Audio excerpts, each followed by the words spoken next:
Gareth Jones on Speed News Blip. The Ford Motor Company announced this week that after a more than 45-year production run, that they will no longer build the Ford Fiesta. The small hatchback will be taking a siesta, a permanent one.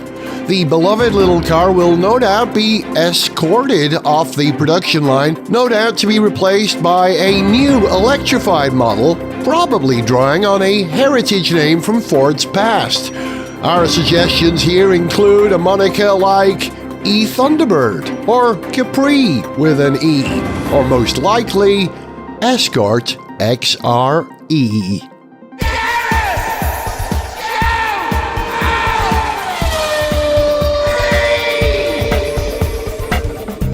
Hello and welcome to Gareth Jones on Speed, a Bijou edition with just two people. I'm Gareth and she is Sarah. Hi Gareth. How you doing, sweet pea? I'm very well, thank you. Welcome back. You've been away, haven't you? I have been away. I went to the sunny seas of Spain, on the coastline actually. What were you doing there? Unfortunately not a holiday, but I was down there for the very last leg of the World Rally Championship, and it was really cool. I've never been to the World Rally Cars, and I really enjoyed it. It was really fun to be, out and about amongst the paddock and see all the cars and the different manufacturers and the drivers. And there's actually been a world champion crowned, I think, last race. Yep. But this particular race was the last of the season. But I had nothing to do with the race or the drivers, but I was down there working with some people that are involved in this series on a different level. What sort of level then? Well, these guys, there's a company called OCI, and they have created what's called HyFuels, spelled HyFuels, HyFuels, 100% sustainable green methanol product created from industrial and food waste. So these guys are working with World Rally exclusively, really. So it's their testing ground to test their HyFuels in the World Rally and see how good it does, I guess, develop and perform.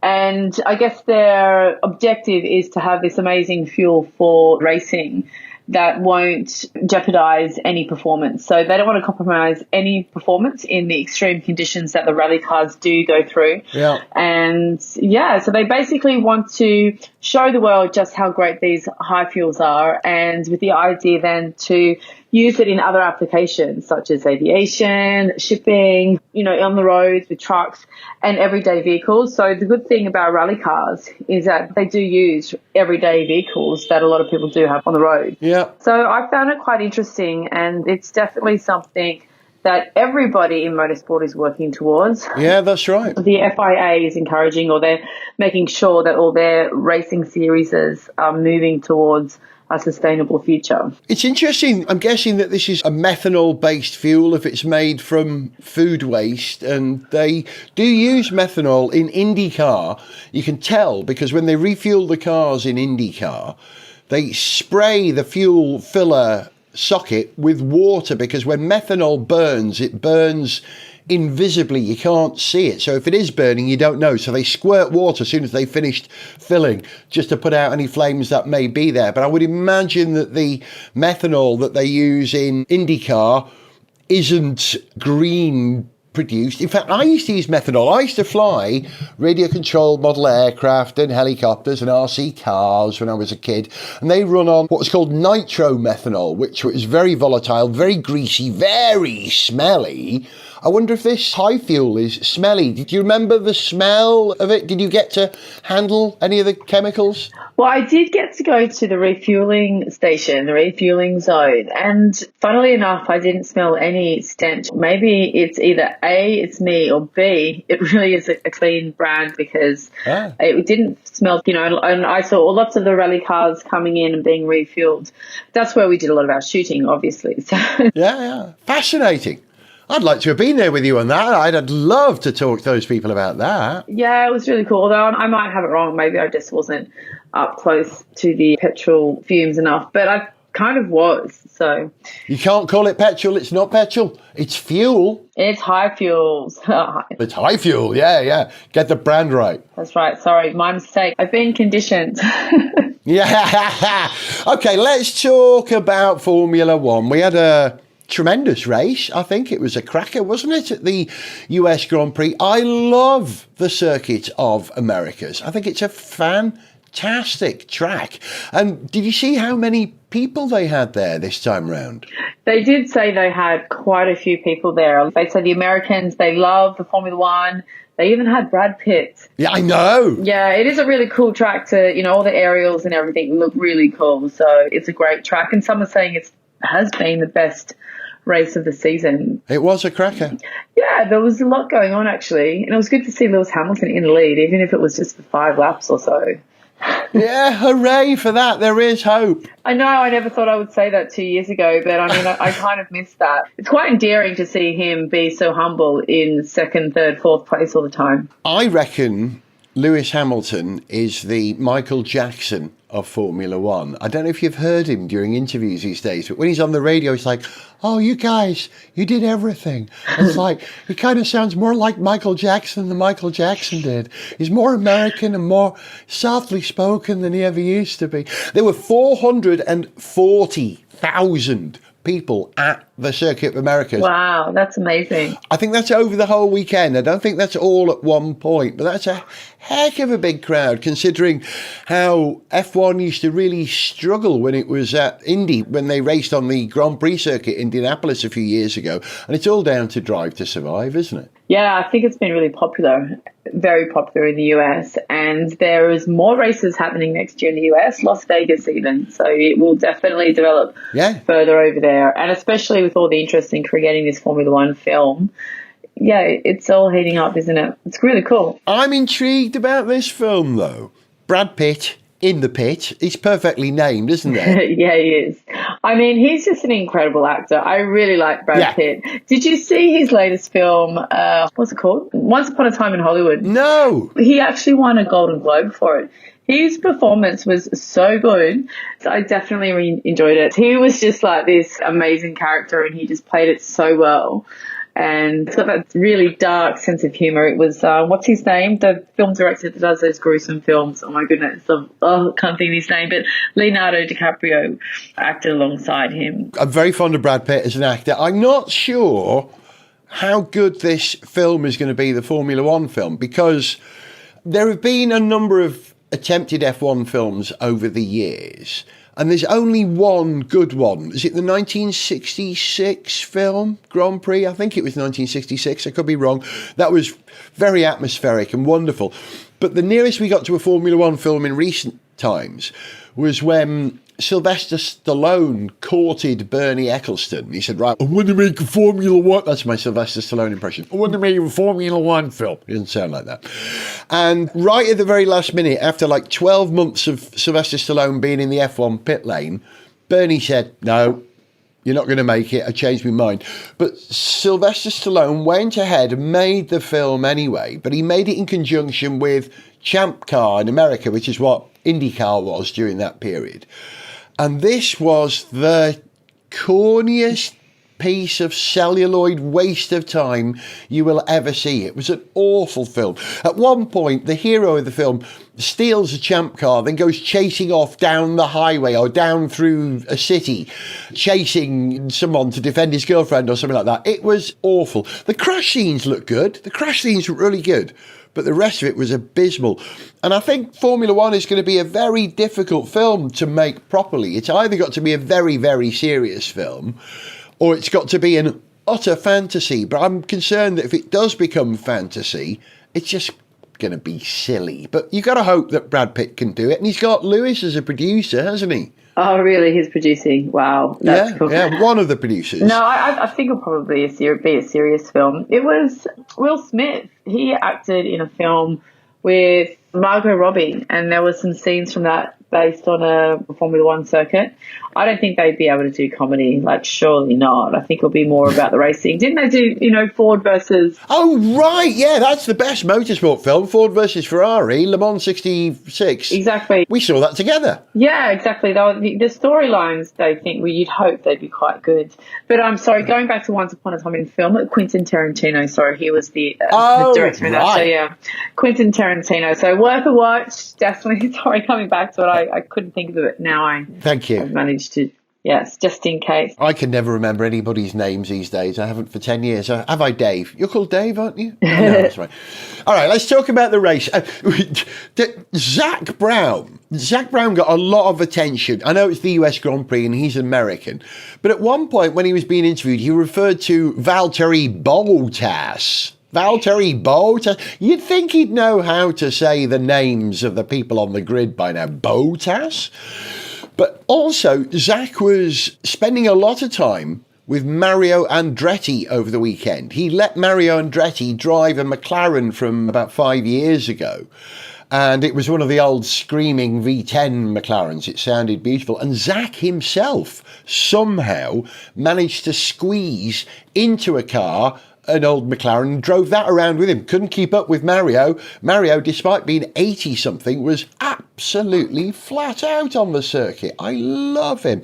But I'm intrigued because why is Zach giving so much sort of airtime to Mario? Maybe because it was the American Grand Prix. But I also think that Zach might be a bit warmer to having Andretti, Mario's son, Michael, and his team in Formula One than the rest of Formula One are. And I think there's still a chance that Andretti could come into Formula One. And I think it's down to the sad death of Dietrich Mateschitz, who runs Red Bull, or ran Red Bull, owned Red Bull, I should say, because I can't see Red Bull continuing in the same way that it did without Dietrich Mateschitz. And I think, I'm guessing here, but I think there's a possibility that they could sell off Toro Rosso, or AlphaTauri, I should say, and the two things can coincide. When Red Bull go to their own powertrains in 2026, then that means Honda will be slightly cut adrift, and Honda have a great relationship with Andretti in America. They run Honda engines. So I think, I'm making a prediction here, it's a tricky one, a risky one, but I think AlphaTauri will be bought out by Andretti Honda. That's my prediction. So we will get a new team on the grid, but we won't get an 11th team, which annoys me because I think we need more teams. Thank you for coming to my TED Talk. That was the end of that. I know, I just let you go then. I don't know. Yeah. I mean, that's a good idea, but I'm just not sure things will move that quickly after the death of Mr. Red Bull. Dietrich Mateschitz. It's actually Dietrich Mateschitz. They all call him Dieter for short. Diet. Yeah, he sounded like just a really good guy. I mean, he started with his energy drinks, and I think he was associated with Sauber, and he was very influential. Began 2 racing teams. I don't know whether they'll recreate the wheel. I wouldn't say soon. I mean, that's my gut feeling. So I'm obviously no expert on what's going to happen in the leadership of Formula One and all the different teams, but you never know. We are here to speculate whether we've got facts or not. I mean, I think he was very much a loved guy. But not only that, was he influential in Formula One, he was obviously very influential in developing and shaping the athletic careers of a multitude of athletes across the world in a multitude of sports. Yeah, that's true, yeah. Just a really, really, really good guy. And he's really promoted adventure sports as well, hasn't he? Wild things like people who fly in wingsuits with jet motors strapped to them, and extreme sports like motocross and downhill mountain biking. It was a great synergy. He made the Red Bull drink more exciting by associating it with exciting sports. And that's what motorsport is. That's what a lot of sport is. It's just a way of advertising your product, isn't it? They're all doing it. Mercedes are doing it. Benetton used to do it. Benetton used to run a Formula One team and they made jumpers. So anything is possible. Okay, let's get onto the race itself. It was a fab race. It was a very dramatic moment when Alonso drove into the back of Stroll. Blimey heck, did you see that? I saw that. I did hear Alonso say that he was very surprised that the car just sort of kicked on, and he remarkably went from 14th place on the grid right up, and I think he finished 7th. Is that correct? He did, but then he was given a 30-second penalty because as a result of that crash, one of his wing mirrors was loose and eventually dropped off the car, and there's a protest. I believe Alpine are protesting that at the moment. They don't think that's fair. But when Alonso hit Stroll, it was incredible. I've never seen a car do this in F1 before. The front wheels came off the ground, but the rear wheels stayed on the ground as if it was doing a wheelie. And I think the only way you can achieve that is if you've still got your foot on the throttle. So I think that tells us a lot about Alonso. Even when his car is crashing, he's still on full throttle, bless him. But yeah, you do have to have rules that protect the safety of other cars on the circuit. If you've got a car with bits hanging off it, you have to be called in, as cars have been over the season so far. Oh, and Sarah, I've got to compliment you. Oh, yeah? Yep. Do you remember a few races ago, you made some quip about, I wonder which of the F1 race directors is going to get sacked next? And you were right, it was Edward de Freitas. They've sacked him. You were right. Did I say that? You did say that, yeah. I think you were talking about the shenanigans at... Oh, I can't remember. There was a race where there was a red flag incident and all that. Yes, and it was wet weather or it was a sprint race. No, it was the end, wasn't it? It was the end of a race that finished under yellow flag conditions. And we said, oh, no, they should have raced. And he said, oh, someone will lose their job for that. And yeah, De Freitas is gone, which is a shame because he's fab and he's calm and he's cool. And he's the race director for the FIA World Endurance Championship. He's a top man. Well, I read that they are either rotating race directors or there's somebody else that's coming up and they're keeping somebody stable. Sorry, that's not a very definitive comment, is it? But yeah, I did read that they are making decisions about the race directors. They have not been able to replace the man that passed away. Charlie Whiting. Charlie Whiting. I think he was obviously very good because no one's really been able to match him. No one ever argued with Charlie Whiting. His word was law, and I think that's kind of what you need. For a judge, it's like the decision is final. Yeah. They've got to be unquestionable. A couple of things I noticed whilst watching the race. Number one, George Russell finished 5th again. I'm going to call him George the Fifth. I don't know if I've ever mentioned this on the programme before, but he sounds like royalty. George the Fifth. He always finishes 5th, no matter where he starts. Also, it's a shame that Lewis didn't get a win in the US Grand Prix because it would have been a win at his home race. Lewis, America, yeah, of course. No, whose home race is America? It's getting closer to Daniel Ricciardo. His second home is LA, constantly in LA. I'm glad you mentioned Danny. What's the latest? Have you heard the rumours what the latest is he's going to do next year? I don't know what he's doing next year. I did hear that he could be a Mercedes test driver, but I think the reality is that he knows he's out. I think he's very miserable from what I hear that he's at McLaren and his results are showing. He's just not really enjoying it, I think. He's probably just trying to see out the rest of the season. Yeah, I think it must be awful, that dead man walking feeling. You know, he's living on borrowed time. It has been whispered that he could go back to Red Bull as a reserve driver. But I don't know. I don't think he should stick around. I think he should go off and just have a complete reset and come back when there's a seat, because he will find that as unsatisfying being around without racing. Because, you know, even if you're having a miserable weekend, at least when you're racing, you know you're doing what you do best. And he's going to be denied that, isn't he? Poor fella. Yeah, it sounds like he needs a break. I'm going to compliment you again, Sarah. I'm full of flattery in this episode of the programme because you mentioned Jack Doohan coming to Formula One a few episodes ago. And the news today is that he's going to run in Free Practice 1 in Mexico and Abu Dhabi in Ocon's car in the Alpine. So we'll get to see just how useful he is. There you go. See, I must have psychic abilities. In fact, maybe I do. You've been doing a good job on this case, let me tell you. Oh, coming back to Alonso's crash with Stroll, I was again screaming at the television, red flag, red flag. I really like a red flag now. I think if you have an incident where there's lots of material all over the circuit, then you're smarter to red flag it. But I think red flagging a race adds to the excitement of the race, because you bring all the cars into the pit lane and it's as if the teams get a reset. They get to huddle round together and go, okay, right, yeah, this is what we're going to do now for the remaining part of the race. And it's almost like a restart, almost like a reboot for the race. And I was disappointed they didn't red flag it this time. Do you think they should have red flagged it? Was there reason to?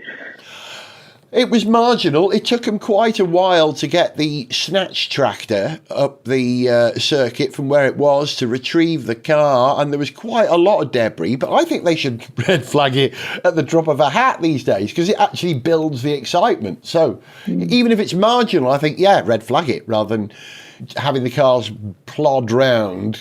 You know, people can go and have a wee, can't they, in the stands, and they know they've got 10 minutes before it all starts again. I guess so. It's the same here. I can have a wee. Well, you'd have to feel sorry for Carlos Sainz. Oh, Carlos. He was having a great weekend. His first chance of winning outright in a while, because Leclerc had to start at the back of the grid because of all his penalties. And yet he blew it in the first lap. Poor Carlos. And I do like Carlos. There was a great sequence on Sky's coverage. There's an Irish impressionist called Connor something. I can't remember his last name. But he does a superb impression of Carlos Sainz. And they had Connor doing Carlos Sainz, talking through the lap as if he was doing it. You know, the car, obviously there was a problem with your car. With little Ant, you know, Ant Davidson chatting. And then Carlos Sainz joined the conversation. And I swear, Sarah, you could not tell the difference between Carlos's actual voice and the guy doing the impression. It was absolutely spot on. And he took it really well. He was really cheerful. I know he was in a good mood because at that point he'd got pole, but poor Carlos. Oh. Is he going to win again before the end of the season? I don't think so. He hasn't won yet, has he? Has he won, actually? Maybe. Yeah, he won at Silverstone, of course. I tell you what, Ferrari, they really have self-sabotaged a lot of times. Yeah. Or maybe not. I mean, Red Bull have been very good. Red Bull have been the best car definitely this year. Do you think the racing has been better with the new regulations? Yeah, we're definitely seeing cars running closer together. We're seeing more passing. I think the ground effect aerodynamics on the cars now make it more difficult for cars to run in the wet. I think that's why we're having more wet weather problems than we had with aerodynamic downforce from wings. And I think that's something that they might want to consider. I know that they're working on the tyres again. They're working on a even more water displacing wet tyre for next year, what we used to call a monsoon tyre. I think they're going to bring that in. And I'm wondering if that's a factor of the ground effect aerodynamics. Who knows? Who knows? The rest of the race, the conclusion with Max winning, slightly disappointing. But did you hear Christian Horner talking to Max on the radio at the very end? He said something very interesting. He said, Max, you're a world champion. We're world champions. And I thought he was actually teaching Max English. You know, I am, you are, they are. I thought the next thing he was going to say was, they are not world champions. But no, it made sense. And Red Bull are the undisputed champions this season, aren't they? Yes, they really are. A lot of people might be sceptical with all their, cheating and over budgets and things, but they definitely, they have the better car. They've got, I mean, look, I'm not an expert when it comes to who's got the most technical car, but their aerodynamics and all that stuff seems to be a lot more advantageous, that's for sure. Yeah. I'm sorry if I'm talking crap, but I mean, Red Bull are renowned to have better downforce, going around corners and things like that. And I think the last few seasons, Mercedes were always really, really good on the long straights, but Red Bull seem to be doing a lot better in all areas. And I think next year Mercedes are quite hopeful that they'll get back up there. And some are saying that it's just the dawn of the Red Bull era. We've had the Mercedes era, now it might just be Red Bull. Yeah, once you get the momentum, you can keep it going if you're clever. Although the new regulations mean that because Red Bull have won the championship this year, they get, I think, is it 14 or 7% less wind tunnel time next year, and Mercedes get more time, so it keeps the pack together. And Mercedes have been forced into questioning everything that you know about their car. Red Bull's excellence this year has forced Mercedes, in fact they made a statement this week to say they've got a North Star. They say they've got a point to which they're working to for next year's car now. And I'm wondering if they're going to take on board some of the techniques and technologies that Red Bull have used. And if they do that in combination with these micro side pods, these very tiny radiators, they could well have an advantage. So, yeah, it'll be a good season next year. We know that. Okay, outside of Formula One, we were talking in the last show about how W Series was struggling financially. Did you hear that Lewis said that he felt that Formula One could do more and should be there to help out W Series? But that ain't going to happen because the FIA are starting their own female feeder series. Have you heard about this? Yes, I have heard about it. I think it'll be like a lower, like an F3 type series. F4. Oh, F4. Yeah, I see. Yeah, that's what they're saying. And it's for young drivers, I think 17 to 22 or something like that. That's cool. Yeah, but Lewis said, we don't want to find one driver. We want to find, I'm doing it in Michael Jackson's voice again. We don't want to find one female driver. We want like hundreds of drivers. He was complaining there was a meeting at the US Grand Prix and there were 70 people in the room. And he said more than 60 of them were men. And there were, a smattering of women. And in terms of diversity, pretty much everybody in that room was white. So I think Lewis has got a point. We really, really need to work on that now. And I say we as humankind. That's how I see it. Otherwise, it's just going to be a white man's sport for the rest of all eternity, unless you make positive changes. What would you do, Sarah? How would you make it change? Any idea? What would I do? Look, I do think there's moves to positive change already. Lewis is a huge advocate for it. There's a lot more women involved in the sport. Women are getting more and more opportunities. I think the main thing for me is that back in the day, but even when Mark Webber was driving and early on when Ayrton Senna and all those drivers were racing, and Daniel Ricciardo was a huge fan of Ayrton Senna. He used to get up at all hours of the morning and watch him as a little kid. Now, if I was a little girl, I wouldn't be able to watch Formula One and see women driving cars. I didn't have any role models. I didn't know that women could do it. So little girls just think it's a boys' sport and they weren't allowed to do it.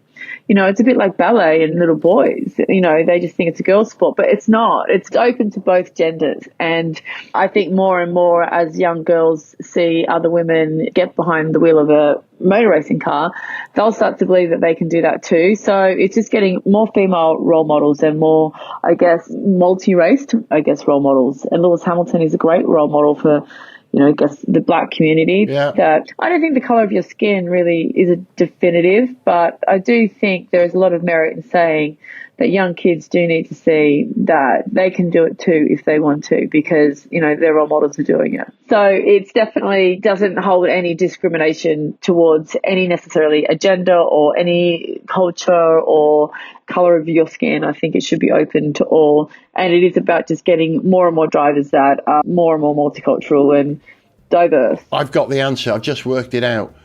We start with a karting series that is for only black women. That'll do it.